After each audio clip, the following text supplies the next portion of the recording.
आप भी लगातार खांसी और बलगम से परेशान हैं, दिन और रात गला साफ ये करते करते थक चुके हैं। मीन्स अगर आपको बहुत ज्यादा लंबी समय से खांसी हो रही है, 15-20 दिन हो गए खांसी नहीं जा रही है, बच्चों को बहुत ज्यादा तकलीफ हो रही है, बड़ों को बहुत ज्यादा तकलीफ हो रही है और दवाइयां ले लेके आप परेशान हैं, कोई आराम नहीं मिल रहा, तो आज का ये वीडियो आप सभी के लिए बहुत इंपॉर्टेंट होने वाला है। और एक घरेलू नुस्खा जिसकी मदद से आपके चेस्ट के अंदर जो बलगम जम रहा है, जो आपको सूखी खांसी हो रही है, जो गले में आपको खराश हो रही है, उसे बड़े आसानी से आप निकाल सकते हैं। सबसे पहले ये समझिए कि आखिर ये खांसी और जो बलगम आपको हो रहा है, इसके पीछे कारण क्या हो सकते हैं, क्यों हमें ये ठीक नहीं हो रही है, क्यों हमें ये परेशान कर रही है।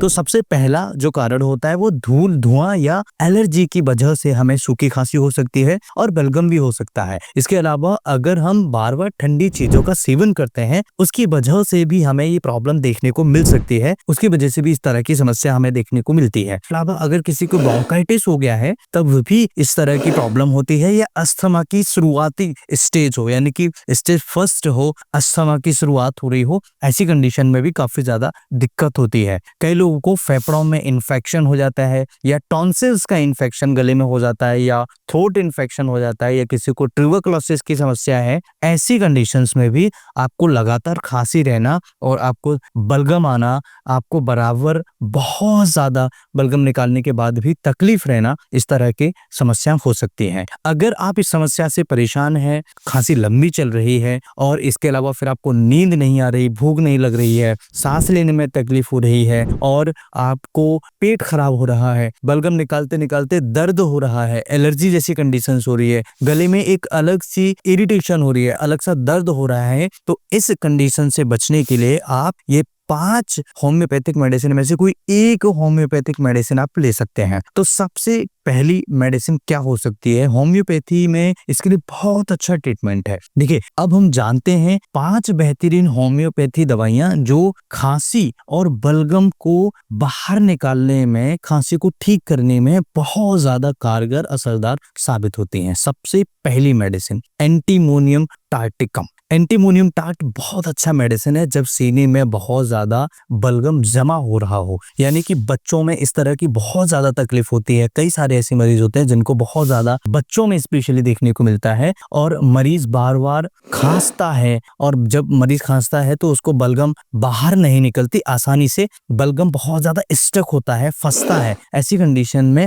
एंटीमोनियम टार्ट बहुत अच्छा मेडिसिन है। और खांसते समय मरीज को सीटी जैसी आवाज आती है, यानी कि ब्रोंकाइटिस कह सकते हैं, ब्रोंकाइटिस जैसी कंडीशन होती है। ऐसी कंडीशन में मरीज को हम एंटीमोनियम टार्ट 30 पोटेंसी में 5 बूंद सुबह, 5 बूंद शाम को मरीज को देने से आराम मिलता है। दूसरा medicine bryonia alba. Bryonia alba एक ऐसा मेडिसिन है जब सूखी खांसी हो रही हो और दर्द महसूस होता हो, हल्का सा गले में भी दर्द हो रहा हो और गला सूख रहा हो, मरीज खांसते खांसते सीने में या सिर में तेज दर्द होने स्टार्ट होता हो, महसूस होता हो, तब ब्रायोनिया एल्वा बहुत इफेक्टिव मेडिसिन है। और जरा सी मूवमेंट पे या बात करते समय खांसी स्टार्ट हो जाती हो, जैसे कई लोग आपने देखा होगा थोड़ी सी बात करेंगे तो उनको बहुत ज्यादा खांसी होने स्टार्ट हो जाती है, ऐसी कंडीशन में ब्रायोनिया बहुत इफेक्टिव मेडिसिन है। इसके अलावा तीसरा मेडिसिन फास्फोरस।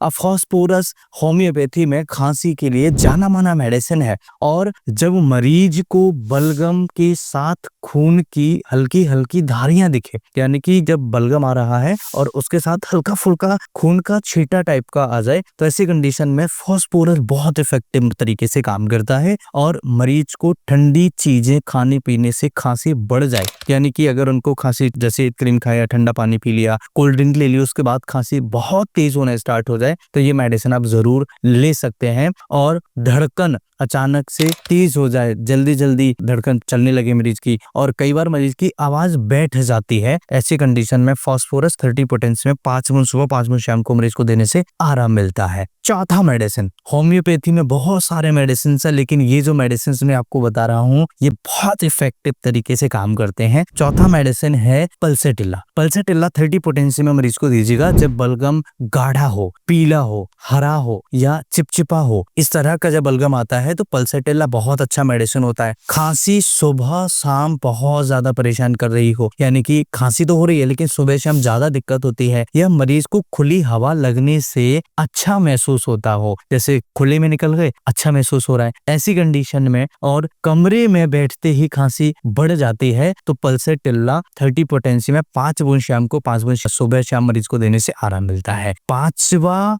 मेडिसिन और बहुत इफेक्टिव असरदार मेडिसिन ड्रोसेरा। ड्रोसेरा एक बहुत इफेक्टिव मेडिसिन है जब खांसी बहुत ज्यादा गहरी और लगातार आ रही हो, यानी मरीज को एक बार अगर खांसी स्टार्ट हो गई तो मरीज खांसता जा रहा है और बहुत लंबे समय तक मरीज खांस रहा है, ऐसी कंडीशन में ड्रोसेरा आर बहुत इफेक्टिव मेडिसिन है। रात को सोते वक्त बहुत ज्यादा खांसी बढ़ जाती है, जैसे दिन भर कम रहेगी, शाम को कम होगी, सुबह कम होगी, जैसे ही मरीज सोने के लिए चला जाएगा थोड़ी देर बाद उस मरीज को बहुत ज्यादा खांसी आना स्टार्ट होती है। और बच्चों में बड़ों में दोनों को अगर इस तरह की प्रॉब्लम है, खांसी को रोकने में बेहद इफेक्टिव मेडिसिन है। होम्योपैथी में ड्रोसेरा, ब्रायोनिया, फॉस्फोरस, पल्सेटिल्ला ये काफी इफेक्टिव मेडिसिन माने जाते हैं। खांसी के लिए तो ये रामबाण है। इसके अलावा और भी मेडिसिन है, जैसे वीमेक्स क्रिस्प मेडिसिन है, और भी कई सारी दवाइयां होती हैं होम्योपैथी में जो आसानी से इस तरह की प्रॉब्लम को कंट्रोल करती हैं। सावधानियां क्या बरतनी है?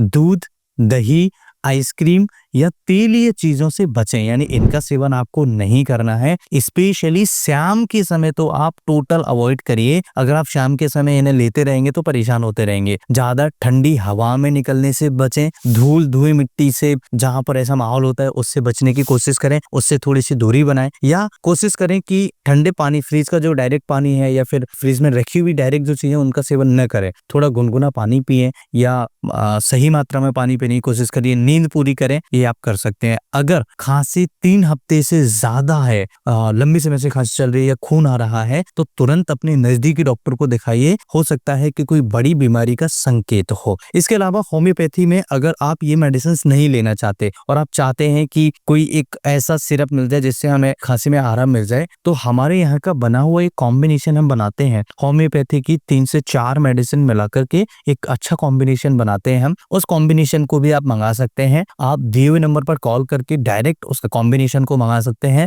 अगर सूखी खांसी है उसके लिए एक अलग कॉम्बिनेशन हमने बनाया हुआ है, और जिनको बलगम वाली खांसी है, बलगम आ रहा है, उसके लिए हमने अलग कॉम्बिनेशन बनाए। उसे आप कॉल करके इजीली मंगा सकते हैं या व्हाट्सएप पर हमें हाय या जो आपका प्रश्न है वो पूछ सकते हैं। दोस्तों, इस वीडियो से हमने सीखा कि लगातार चल रही खांसी के पीछे क्या कारण हो सकते हैं, क्या हमें खाने पीने में सावधानियां बरतनी चाहिए। दोस्तों, लगातार चल रही खांसी या बलगम सिर्फ ये आपको असुविधा ही नहीं करता बल्कि कई बीमारियों का संकेत भी दे सकता है। होम्योपैथी की 5 दवाइयां आपको बिना किसी साइड इफेक्ट के आराम दे सकती हैं, लेकिन दवा हमेशा किसी योग्य होम्योपैथिक डॉक्टर की सलाह से ही खानी चाहिए। यानी कि अगर आपके आसपास कोई होम्योपैथिक अच्छे डॉक्टर हैं तो उनसे एक बार कंसल्ट कर लीजिए, वो बेटर तरीके से समझ पाएंगे। और अगर वीडियो में मेडिसिन के सिम्टम्स बताए हैं उनके अकॉर्डिंगली आप इन मेडिसिन को लेना चाहते हैं तो आप बिल्कुल ले सकते हैं। डरने की कोई बात नहीं है, मेडिसिन के कोई साइड इफेक्ट्स नहीं है। फिर भी एक बार डॉक्टर से कंसल्ट जरूर करिएगा, उसके बाद किसी प्रकार की कोई भी मेडिसिन लेने स्टार्ट करिएगा। दोस्तों, ये वीडियो कैसा लगा मुझे कमेंट करके जरूर बताइएगा। कुछ पूछना चाहे तो कमेंट करिएगा। और हाँ, आप अपना कमेंट छोड़ के नहीं जाते हैं। हमने अपने यूट्यूब पर कई सारे वीडियोस अपलोड किए हैं, कोलेस्ट्रॉल, हार्ट अटैक या इनसे कैसे बच सकते हैं, वजन कैसे कम कर सकते हैं, इम्यून सिस्टम को कैसे ठीक कर सकते हैं। इस तरह के अगर प्रॉब्लम्स हैं तो आप प्लेलिस्ट जरूर चेक करिएगा। पिछली वीडियो भी हमने बहुत अच्छे तरीके से कई सारी बीमारियों को डिस्क्राइब किया है। वीडियो अच्छा लगे तो अपने दोस्तों के साथ शेयर करिएगा। कुछ पूछना चाहे तो कमेंट करिएगा। मैं फिर मिलता हूँ इसी तरह के किसी इंटरेस्टिंग और टेस्टेड वीडियो में। तब तक के लिए स्वस्थ रहिए, मस्त रहिए, मुस्कुराते रहिए। नमस्कार, जय हिंद।